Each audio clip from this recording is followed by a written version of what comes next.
போலி முதலீட்டு திட்டத்தால் ஏமாற்றப்பட்ட ஓர் அரசு ஓய்வூதியதாரர் வெள்ளி 94,463 வெள்ளியை இழந்துள்ளார்.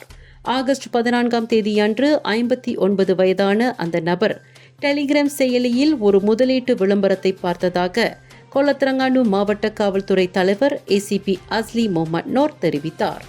பாதிக்கப்பட்டவர் சந்தேக நபர் வழங்கிய வழிமுறைகளை பின்பற்றி காஸ் இன்வெஸ்ட்மெண்ட் ஃபண்ட்ஸ் பர்ஹாட் என்ற பெயரில் முதலீட்டு வலைதளத்தில் பதிவு செய்தார்.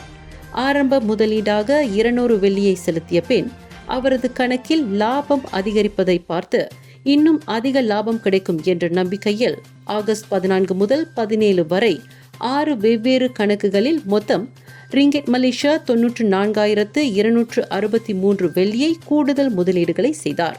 பின்னர் முதலீட்டு கணக்கிலிருந்து பணத்தை அவரால் மீட்டு எடுக்க முடியாமல் போன பிறகு பாதிக்கப்பட்டவர் தாம் ஏமாற்றப்பட்டதை உணர்ந்தார்.